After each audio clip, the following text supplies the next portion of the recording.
Hello, everyone. Welcome back to the Record Store Podcast. My name is Christina.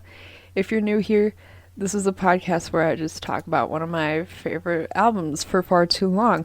I don't know what happened, but right now, Audacity is picking up my voice really well. So if you're like marathoning the episodes and suddenly this is very loud, I'm sorry. Yeah, so last week I talked about Sam's Town by The Killers, and I apologize for that audio. I was using a different program. I was just testing out the waters, and I forgot to switch my audio sources, so it's through my laptop microphone, which, wow, very good quality. But yeah, listen to it if you like really want to. I wouldn't really recommend it. It happens though. This week we're talking about Parallel Lines by the by the band Blondie. And if you guys don't know who Blondie is, they had a lot of hits like Heart of Glass, Call Me, One Way or Another. Oh my gosh. Why isn't this mentioned on the Wikipedia page? I don't know. Yeah, they're from America, but they really only got like success in the UK and Australia before this album. I keep knocking shit. Okay, sorry. And yeah, I mean, like the UK, they know what's up. It says on Wikipedia the band were pioneers in the American punk and the new wave scene, the mid 1970s in New York. Which, yeah, pretty accurate, to be honest. They have, I'll get into it a little later, but I would say that there's new wave, pop rock, punk rock. I would say they're like maybe one of the first like punk pop bands. You know, like All American Rejects. Where was it? Is that the name of them? Dirty Little Secrets. That song. I'm curious now, so I'm gonna look it up. Yeah, it's a band. I was right. Well, they did Give You Hell. Oh, the early 2000s. Where would we be without it? But yeah, they kind of pioneered that kind of genre.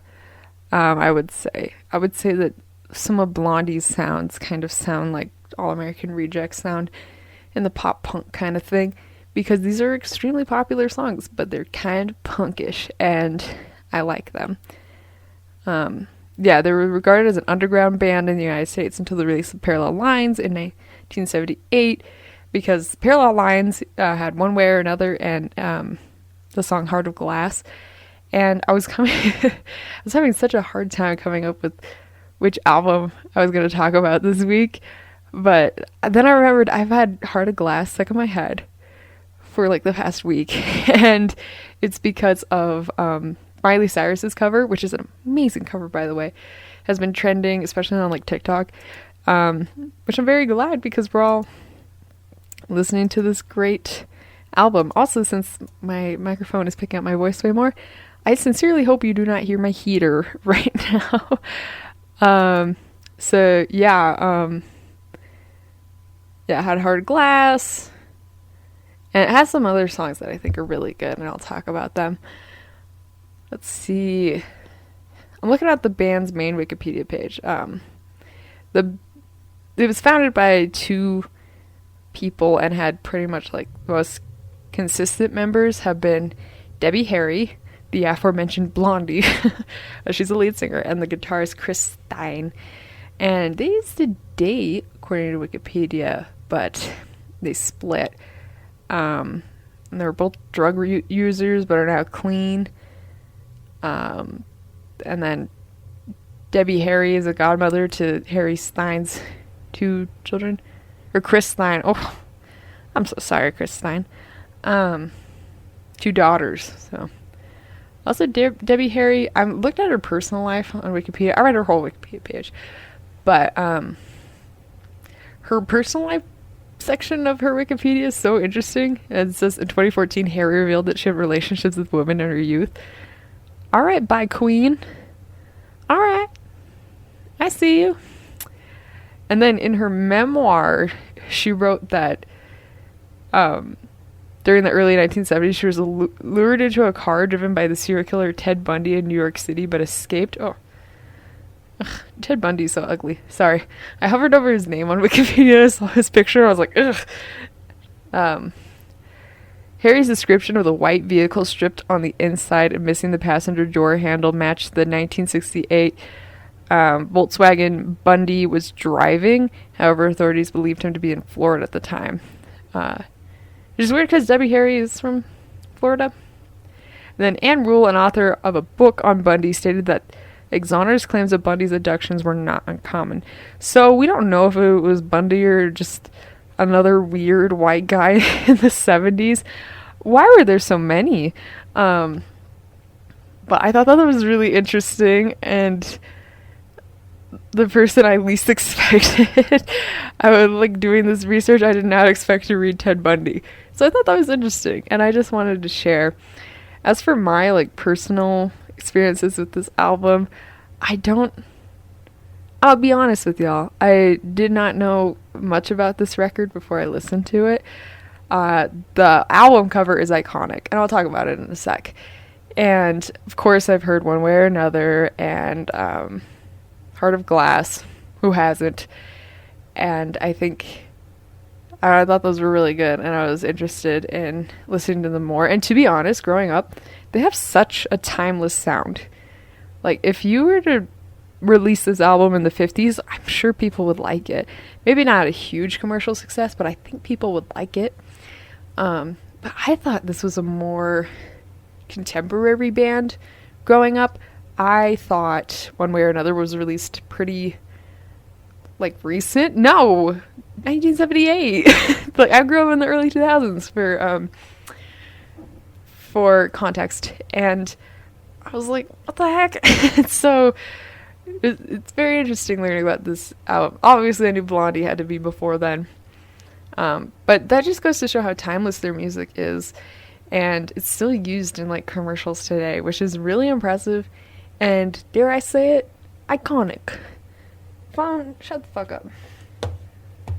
Sorry for the aggression. I didn't put my phone on silent.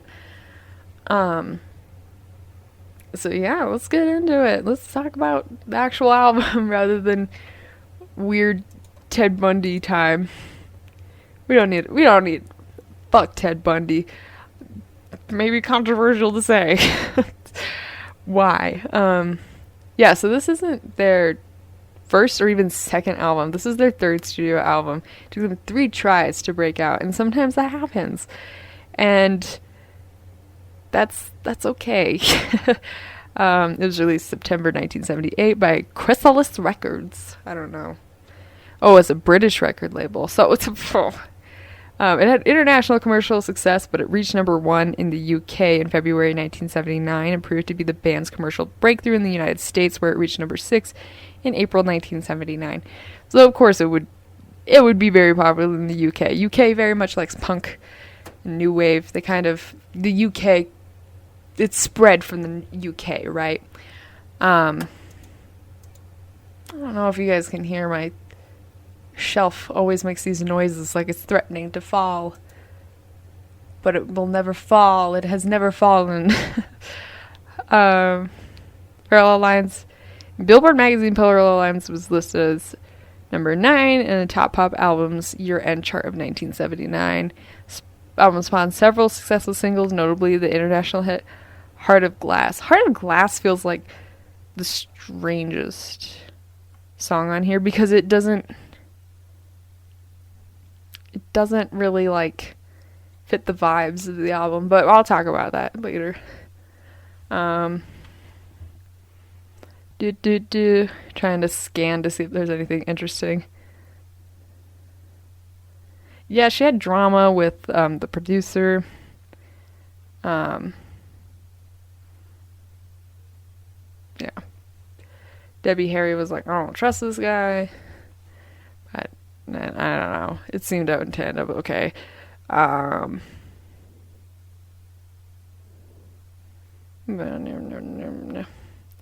Parallel Lines was a pop rock album in which Blondie achieved their synthesis of the Dixie Cups and the Electric Prunes. I don't know who those are, if I'm being honest. Its style of state-of-the-art pop rock circa 1978 showed Blondie deviating from new wave and emerging as a pure pop band. Hell yeah. More hooks and pop-oriented songs. Chapman later said, I didn't make a punk album or a new wave album with Blondie, I made a pop album. I would still say it's a little punkish. It makes me go feral. I don't know. I feel like that's punk's job, is to make people go squirrely. Yeah, Heart of Glass is like a disco song. Okay, I feel justified, because I thought it was a disco song, but I don't want to say it, and people be like, you're wrong. But Heart of Glass is very much like disco, and it kind of feels out of place, because like it said, it was kind of punkish, kind of popish. Pop, pop, pop. Anyways. Trying to just... Parallel Lines took its name from an unused track written by Debbie Harry, the lyrics of which were included in the first vinyl edition of the album. Cover sleeve image was photographed. Blah, blah, blah. The photo shows the band posing in matching dress suits and a smiling broadcast in contrast to Harry, who poses defiantly with her hands on her hips while wearing a white dress and high heels. According to music journalist Tim Peacock, the cover became iconic and instantly recognizable. Yes, I love it! I don't know why she has a white armband, though, but I love it because it's just like... Debbie Harry is such a strong feminine figure. I like it. Okay, let's get into tracks. We got Hanging on a Telephone. That's a cover, but it's really good. And One Way or Another. Iconic. What a song. I love Debbie Harry's voice. I feel like men can get, male voices I should say, can get away with a lot more. Like AC/DC, what a terrible vocalist. It works for the kind of music that they're making. But he sounds terrible, like from a technical musical standpoint. Your girl here was classically trained. So, yeah. Sorry, I just zoned out for a second. But that's what I kind of like about Debbie Harry's, is because she has a very beautiful, very powerful voice. But she also, like, growls. She does really fun stuff with it. And you know what? You can have fun with it. One Way or Another, I feel like the lyrics are pretty straightforward. But I really like how there's sirens in the background towards the end. I'm like, what did she do? I like feral ladies. What can I say? Picture This. Picture This is kind of like a breakup song. I believe it was one of the singles. Yeah, it was the first single. Should have gone with Heart of Glass from the get-go, maybe. I like it. Breakup song about, if you guys listen to my Pictures for Pleasure album, it's sort of similar lyrically to Pictures for Pleasure. Actually, if you guys listen to my Pictures for Pleasure episode, which is the first episode, which I don't think I could go back and listen to. Maybe I will. I don't know. If you like that album after I talked about it and you listen to it, you would like Parallel Lines a lot, and I like it a lot. So Fade Away and Radiate, that's a fun one. That one's a little less punkish, more new wavy. Pretty Baby, that one's fun. I Know But I Don't Know. That song is fun. That song's weird. I like it. Basically just contradicting themselves for like 4 minutes, but kind of relatable. And then we have 11:59. 11:59 struck me. I think it's probably either that or Hard Glass was my favorite. There's something about the lyrics that just really struck me in the sound of it. So I want to go over the lyrics with y'all. Why not? Okay.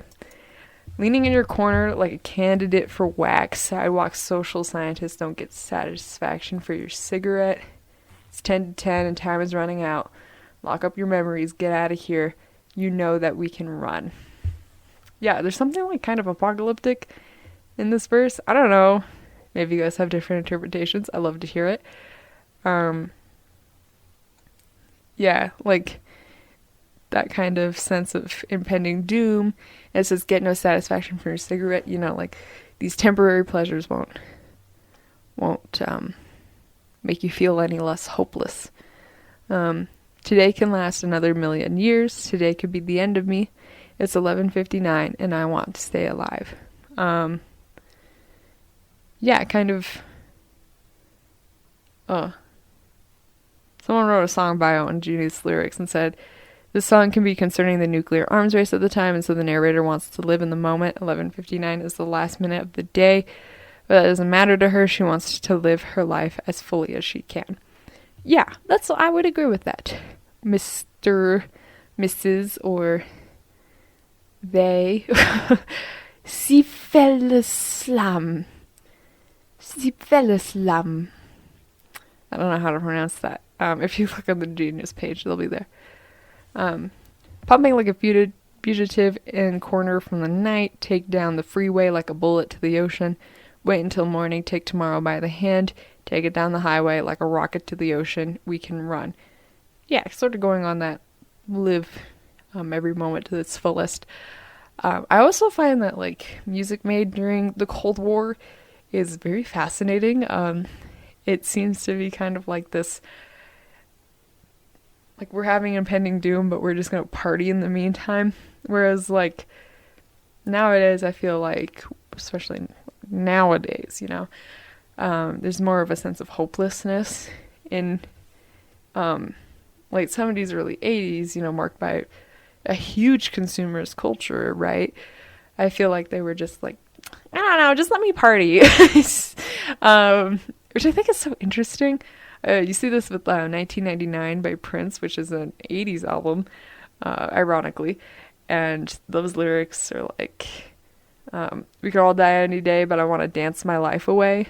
I'm paraphrasing, of course, but there you go. Anyways, continuing on with the song. Today can last another million years. Today could be the end of me. It's 11:59 and I want to stay alive. Chorus again. Hanging on a freeway, whoa. Where did I get that word? Hanging on a frequency and burning like a fire. Boy, you've got the motion down. It's getting late. I'm tired and I've lost control. Don't leave me here. Time is running out. Take me down the highway like a rocket to the ocean. We can run. Oh my gosh, these words. I can't say it. Yeah, here we get a little bit more hopelessness. Like, it's getting late. I'm tired. You know, let's just go, you know? And then the chorus again. I just really like this song. For some reason, it really stuck out to me. And I ended up really liking it. Who wrote it? Jimmy Desdry. He played keyboards in the rock band Blondie. Dope. You wrote a good song, man. And I liked it. Will Anything Happen? I honestly don't know how this song goes. Sunday Girl. I couldn't tell you what this song is about. Heart of Glass. Yes, the song is huge. It's about like a love that you thought was amazing and everything you wanted, but it turns out it was terrible. And now your heart shattered because it's made of glass. Oh, very funny. Yeah, it's really good. Good time. I like it. I'm Gonna Love You Too. Buddy Holiday cover. Who's Buddy Holiday? Dude from the 50s. I was like, I recognize that name. And then Just Go Away. I love this song. What a mean little song. I love it. That's like, don't go away angry. Just go away. Just go. I loved it. And it's really good. Sometimes I wish I just love the energy, the power coming from Debbie Harry on this album. Okay. Sorry, I'm looking at this thing.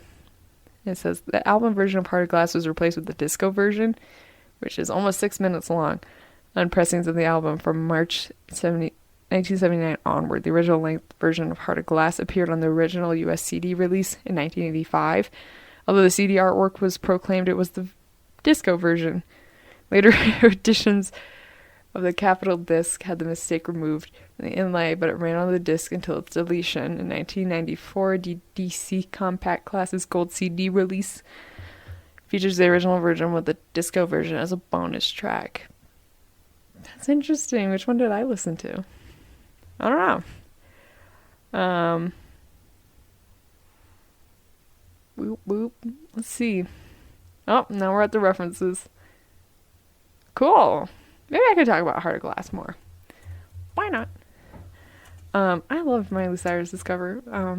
I'm not sorry. I think y'all teared Miley Cyrus to shreds during that era, and you really didn't have to. Also, I just really like Miley Cyrus's voice. She's got this very powerful, like, roar to it, like growl, but a roar sort of thing. I just like her voice. What does Genius lyrics say? Once I had a love and it was gas, soon turned out I had a heart of glass. Saying something is a gas is a phrase synonymous with saying is a lot of fun. She was just living in the moment in this relationship that all suddenly ended when the person shattered her heart. Oh, big mood. Seemed like the real thing only to find macho mistrust. Love's going behind. This could be, in all cases, mucho mistrust because the vowel U is clearly you. I don't know what they're saying. It's a combination of Spanish-English term and phrase. I thought it was mucho mistrust. I don't know. Once I had a love and it was divine, soon found out I was losing my mind. Seemed like the real thing, but I was so blind. Macho mistrust, love's gone behind. Divine means of a god or like a god, very pleasing or delightful.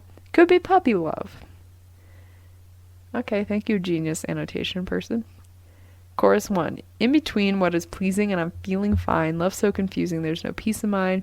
If fear I'm losing you, it's just no good. You teasing like you do. Many relationships start well, only to turn sour later down the road. Yeah, I got it. It's out of love and it was gas, turned down our heart glass. Seemed like the real thing, only to find mucho mistrust, love's gone behind. Lost inside, adorable illusion that I cannot hide. I'm the one you're using, please don't push me aside. We could have made it cruising. This bitch is using her. Riding high on love's true bluish light. Riding high is a variable idiom used to express doing well in many senses. High also refers to being intoxicated, with intoxication felt by some under the influence. I love how literal genius lyrics are. Like, we get it, dude. While light and love are often compared or connected in art or literature, the idea of love's light being blue is unique. Could this refer to the phrase true blue to denote something extremely loyal or orthodox? Maybe her love was just too plain Jane. You never know.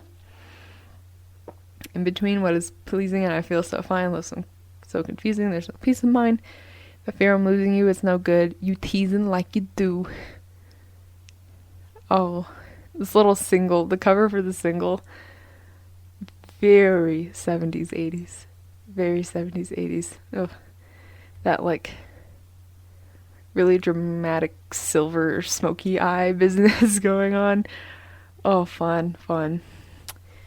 Well, that's pretty much it. I mean, I really like this album because, like I said, it's very timeless. It had kind of these like rockabilly elements to them. Kind of reminds me of the band The Cars. One of these days I'll talk about The Cars. They're like one of my favorite bands and I still haven't talked about them. Strange.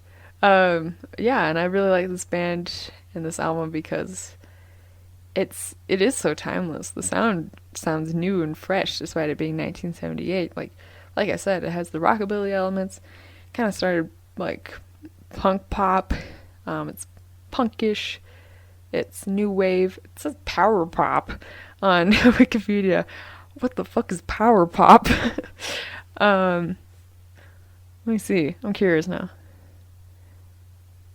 Such bands as The Who, The Beatles, The Beach Boys, and The Byrds.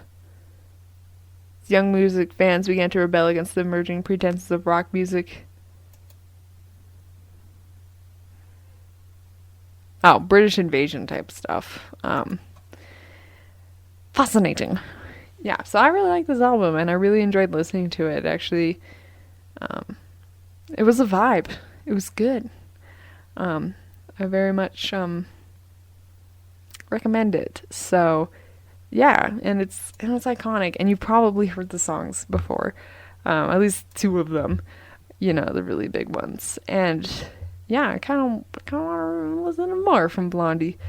Also had the song "Call Me," and so yeah. If you're coming here from TikTok because you're like me and the Miley Cyrus's cover has been kind of blowing up, welcome. Yeah, anyways, before I forget, kind of important update. I will not be posting next week. I record these on Thursdays. Next Thursday is Thanksgiving. And I really would rather not worry about the podcast during my little holiday. It's time that I should be spending with my family, and I think you should also be spending with your loved ones and those you call family. So I just don't want to worry about it. And yeah, I don't want you to listen to it. And we should all just be chillaxing, taking a break. I don't think, might not ever be really truly burnt out from this podcast, but you know, it's a possibility, and giving yourself breaks is always very important. And then we'll return next week, which is December the 4th. And today I'm doing what I'm calling the podcast blitz. I'm recording that way ahead of time so I can just spend the day on December 3rd with my mom. It is her birthday. And so for that December 4th podcast release, we are talking about Listen Like Thieves by In Excess. She wanted me to talk about it, so I'm going to talk about it. We're also going to get she also kind of wrote out why she likes the album, so that'll be very exciting. And yeah, have a great rest of your day. This is a wee bit on the short side now, isn't it? That was a terrible British accent. I'm so sorry. But yeah, have a great holiday. Safe travels, and be safe. But you know, mask up, socially distance. Make sure that your family gets tested before you see them. Make sure you get tested before you see your family. And let's make it a great fucking Thanksgiving, y'all. Anyways, maybe listen to Blondie during your break. Maybe. Up to you. But yeah. Anyways, love you all. Bye!